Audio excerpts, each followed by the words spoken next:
All right, so here we go. This is in the news right now because of the ways, and they're very opposite, two opposite ends of the spectrum. One very popular athlete, in fact, she transcends sports right now. She's really the Pied Piper for women's basketball, and she's handled her role extremely well. Caitlin Clark was for a couple of days not in front of the media, and there was some speculation that the Indiana Fever were hiding her and that they didn't want her to answer the question about trans athletes participating in women's sports.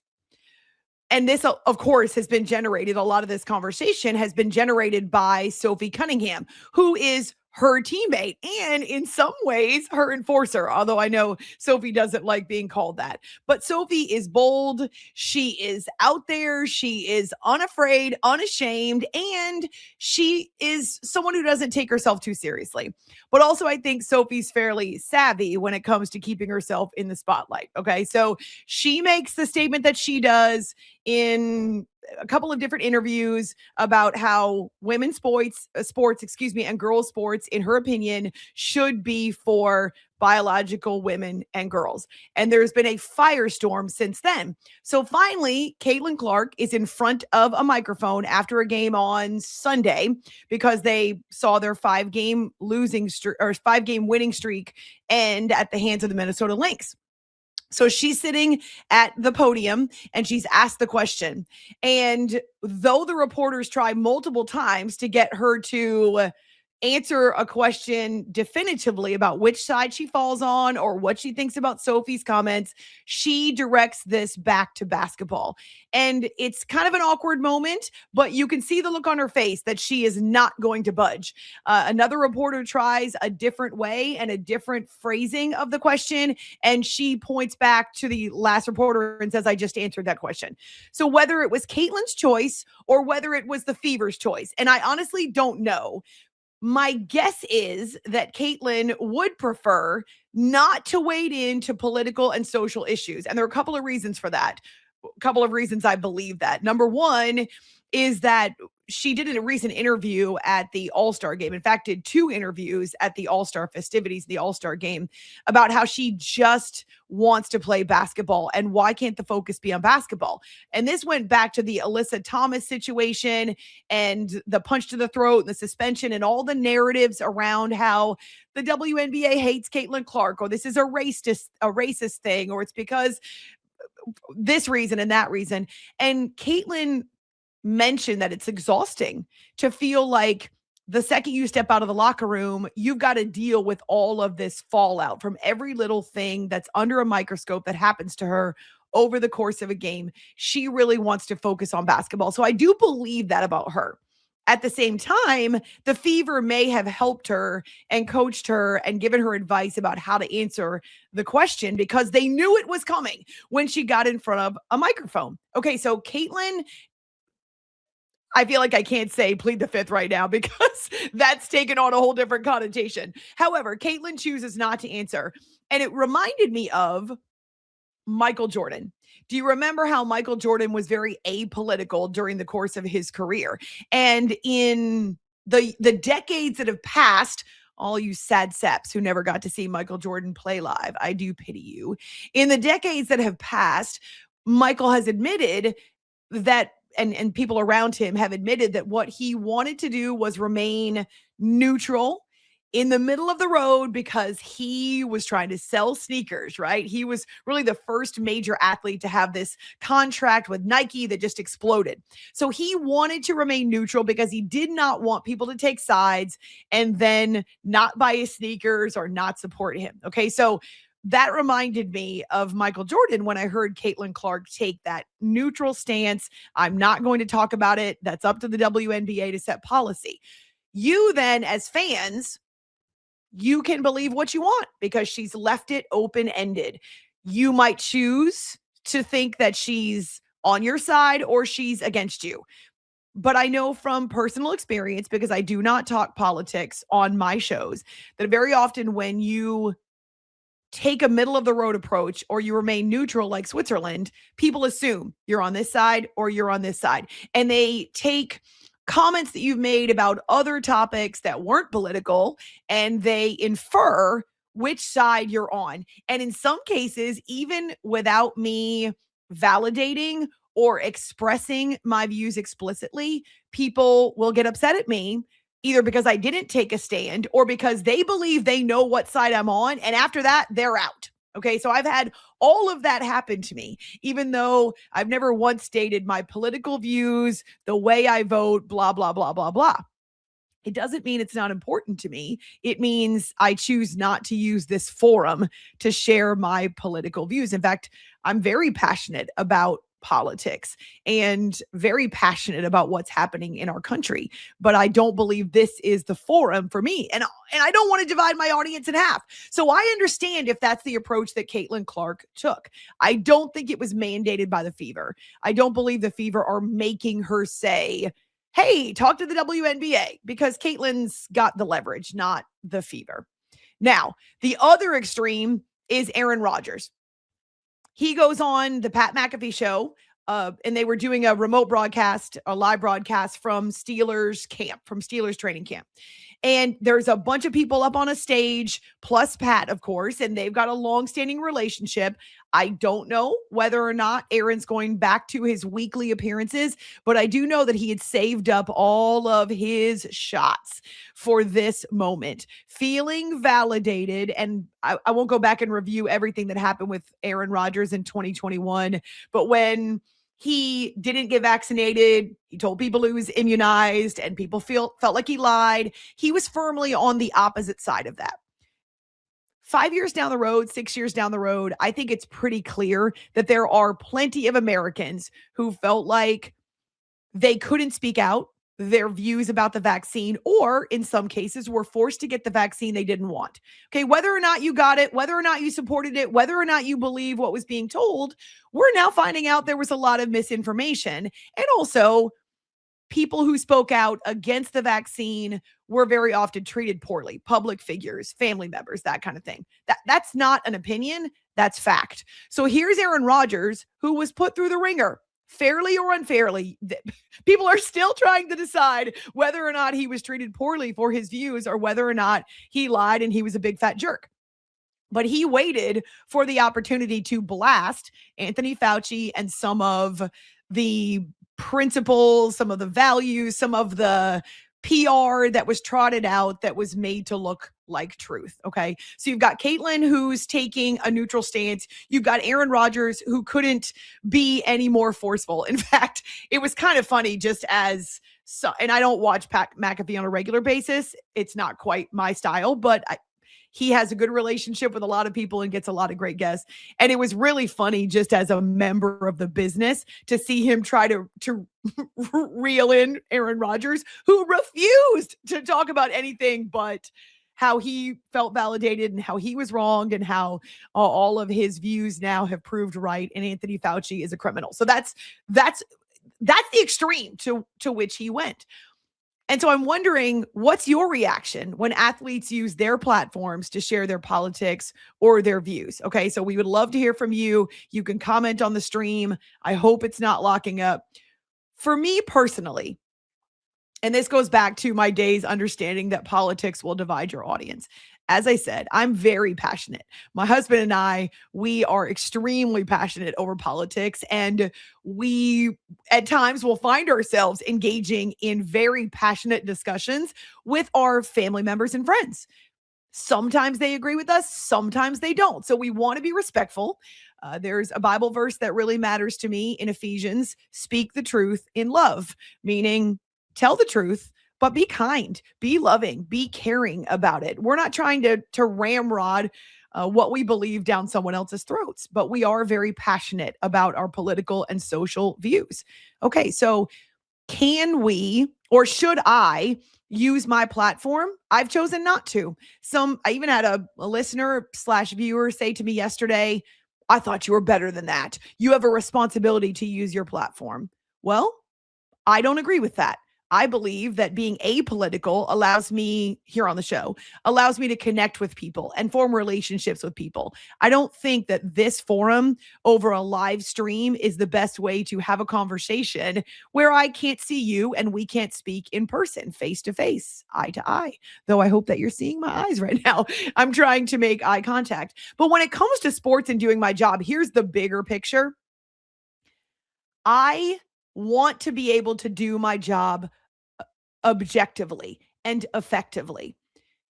Even before I became passionate about politics, even before politics were mixing with sports as much as we see them today, and athletes had their own podcasts and social media where they can air their views, even before that became a thing and extremely common.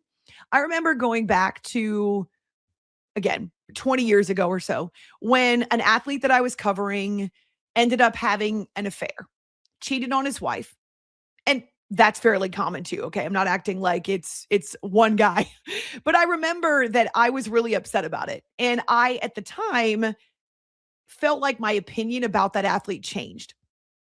And I realized that as much as I have my own views and as much as I wish that my favorite athletes or the athletes I covered didn't have affairs and didn't cheat on their families and didn't make decisions and choices that I wouldn't make, that if I was constantly holding that against them, I don't want to say judging, because we all screw up, we all make mistakes. My mess ups and my screw ups are no different than someone else's. We're all flawed humans, but in order to do my job objectively, understanding my emotions, and again, this was about wasn't about politics. It was about a personal choice that an athlete made. I needed to take a step back and maybe not delve into their personal lives as much. And if it became mainstream, okay. But once I set my heart and my mind to understanding and to recognizing that to do my job effectively, I needed to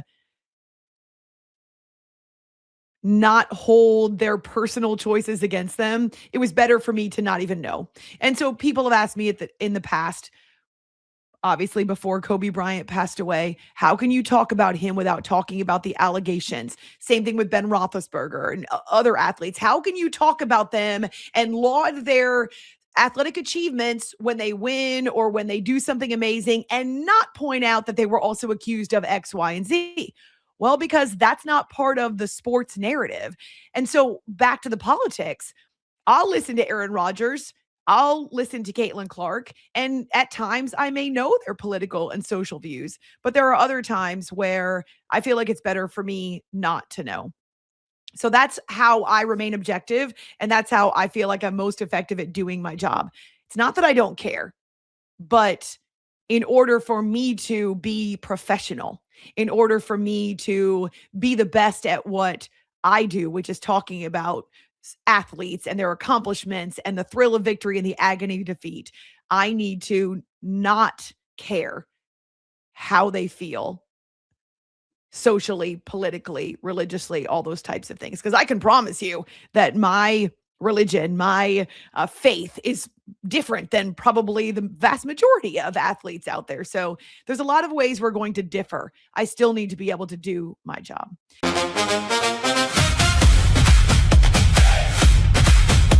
What's your reaction to athletes, public figures, using their platforms, which can be extensive, to share their politics? Do you get upset when they don't? Do you feel like they have a responsibility socially, publicly? Or are you on the side of, I don't give a crap what you think about this issue? And furthermore, if you tell me and try to ram it down my throat, you're probably going to lose a fan. Now, this is one way that I can't relate as much because I'm not a fan of the athletes that I cover. Of course, I have teams that I rooted for extensively and with extraordinary exuberance when I was younger. That's not really the case anymore now. You'll hear me laud athletes and applaud them for their feats of strength or their historical moments, but you're not going to hear me cheer for a team on the air here. And I actually, other than the U.S. men's national team, don't feel that same passion anymore because all these years in the business have really caused me to be more objective and to watch and listen more professionally. So I take notes during games. I don't sit there and root or yell at the television anymore. So you and I are not quite in the same space. I don't care if they air their views, but I also am not going to take it personally or turn around and make that a part of my coverage of them. And I understand I may be alone on my island, but if you share, you don't share. If you use your platform or you don't, I still have to cover you and talk about you the same way which is with professionalism and objectivity. So I know with fans, it can be a little bit different. So I've got this one from Yvonne who says, freedom of speech must live in the USA. Our Constitution grants us this as one of our 5 core personal freedoms. That's America. And you know what? The Steelers have chosen to take that same approach. And it's not the first time they've done it. So they have used the same approach in the past or use a similar statement in the past when it came to any of their athletes speaking out. So I want to make sure I have the specifics because it's more important to me that I give you their wording. Steelers statement. Oh, I'm Googling even as we're on the air about Aaron Rodgers airing his grievances. So here's what they say.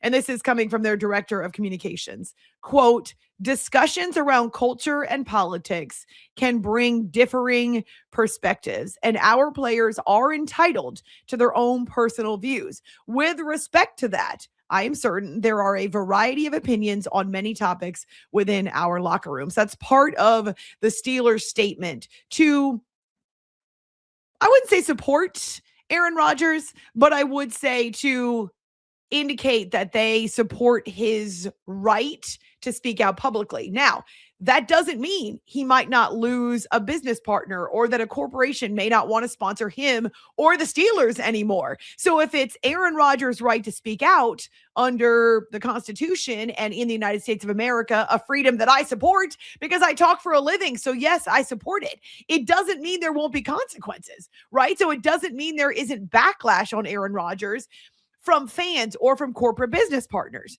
Now, think about it with Caitlin Clark. Again, going back to the way that she answered the question, she did talk about how it's not a topic that we bring up in the locker room, trans athletes. The WNBA has to set policy, and I just want to talk about basketball. I am quite certain that with Caitlin also having a bunch of business opportunities, she wants to be careful to walk that line and not burn a bridge with a particular corporate partner. That's also well within her right. You can control what you say, Aaron Rodgers. You can control what you don't say, Caitlin Clark. You can control what you say, Sophie Cunningham. You cannot control the reaction from businesses, from corporations, from fans, from individuals, and in fact, from your employer. If you feel like your employer isn't going to support you speaking out. And I'd have to go back and do some research, but I don't feel like I've seen anything from the Indiana Fever, either in support or in criticism of Sophie Cunningham. Maybe they've made a statement and I just missed it. I could go back and look. But in the case of the Steelers, they knew they weren't going to be able to run and hide from this. And so they came out with what for them is corporate policy that they've invoked in the past. These conversations, these varying perspectives and views, they're common in a locker room. And you'll hear that from an NFL player or really a college football player too, if he chooses to speak out, that a locker room, especially in football, features so many people from so many different backgrounds and ethnicities and socioeconomic status or different states and languages and cultures. And so it's really a melting pot. And I know we've heard that about the United States of America. I do feel like a football locker room can be a microcosm of what we see across the United States. These guys understand that they're not all going to agree. And it's impossible. In the NFL, you have a 53-man active roster. That doesn't include your practice squad, the guys who are on injured reserve. It doesn't include a very large coaching staff. It gets larger and larger every year in the NFL. It doesn't include your front office or even your ownership. So just 53 men who are on the field every week, right? Think about the 100 plus other men and women who are part of an NFL weekly operation or week by week operation. There's no way they agree. In fact, you're going to have personality conflicts, all that kind of stuff. We see it pretty routinely because it's a very large family and they spend a ton of time together. Does it mean that every locker room embraces these conversations? Probably not, but there are some that do, right? There are some when there's a particular issue that's gone viral or that stems from, let's just use Aaron Rodgers as an example, though I don't know that this is the case. But let's just say there are teammates, maybe coaches, maybe a front office executive who doesn't like what Aaron Rodgers did yesterday and feels like he needs to bring it up with Aaron. It could certainly turn into a conflict, an interpersonal conflict, but also a conflict slash distraction that could disrupt what the team is attempting to do this year. And those kinds of conversations can happen. I'll try to think of an example, but certainly there have been some in the past, whether it's social, whether it's political. And so, yeah, those might have to be addressed in a locker room, but you can't expect a group that size, a family that large to all get along and to all see politics or religion or social views in the same manner. So that's not something that you're going to get, which means they've got to figure out how to navigate their differences. But as fans, what's your reaction when athletes use their platforms to share their politics? Some of you are pointing out, hey, what if that athlete or that public figure is uninformed and is airing his views and they're inaccurate? I mean, that absolutely can happen. To be fair, that happens with the media too.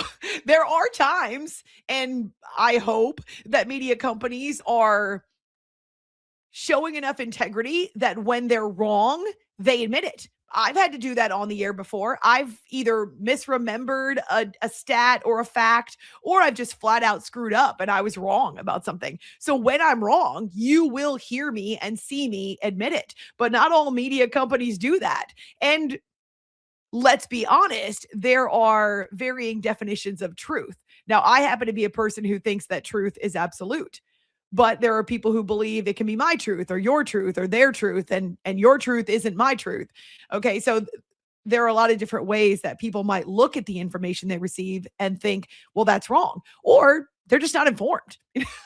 We live in an age in 2026 where people read headlines and they don't bother to actually read or open up the link or take the time to educate themselves. That's a problem too. Social media has changed how we consume information. So if all you're seeing is an athlete spouting off information and you don't think it's accurate, yeah, that can be an issue as well. This comes from Ron on our stream. Sports personnel should stick to their field. I guess that's kind of his version of stay in your lane. I don't want to hear about their personal views on anything else. Now, that's interesting. Thank you for your feedback and your input, Ron. There are a lot of times, and this even occurred in 2020, where I had listeners to my radio show say to me, stick to sports. When I was early in my career, I had a female manager say to me, you should only be talking about sports because you don't have enough credibility as a female to be delving outside of sports. Again, in essence, stay in your lane. And here's my response to that. Also, in 2020, there were no sports for me to stick to, so that was kind of a problem, really not possible. But here's my reaction to that. You will not hear 24/7, 100% sports on this show ever. And it's not been that way on my talk shows for at least the last 10 years. Grammy Helen became America's grandmother because I talked about her on the show. My dog Penny, you would hear the stories about her all the time. I share with you about my travel. We've done shows on cheese. We've done shows on best dog breeds. Sometimes I talk about current events and what's happening in the world at large that we live in that affects us personally. Why? Because no person is one-dimensional, and that includes me. If all I do is sit here and spout my views on sports, I mean, some of you might think that's super interesting, but what I have found is that as human beings, we're not one dimensional. We don't stay in one lane all the time. And as someone who is a master driver, I definitely change lanes a bunch. But what causes you to return to this show and choose this show and to choose to watch and listen to me over a different show when you have so many options? Well, it's the connection that we make. You're not going to connect with me simply because of my views on sports. You're going to connect with me because you feel like I'm relatable and we all eat. We don't maybe all have dogs who throw up in the middle of a show, but we a lot of us very often we treat our pets like family. We sometimes love sports, we sometimes don't, but we all have hearts that beat over some of the challenges, whether natural disasters or man-made disasters in our world. We're all affected by what's happening in the United States. So yeah, I don't think that sticking to sports is necessary for me or for athletes, but I certainly understand it's your prerogative. If you no longer want to hear anything from Aaron Rodgers because you're ticked off that he had the nerve to share his opinion about Anthony Fauci and about the pleading the fifth and all that jazz, and you can't believe that he spouted off and teed off on that situation on a show where he's supposed to be talking about football because he's at training camp. Well, it's your prerogative to never watch the Steelers again or to never speak the name of Aaron Rodgers again. But it's also the prerogative of others who agree with him to say, way to go, Aaron, or ha ha ha, that was funny because Pat McAfee couldn't rein him in.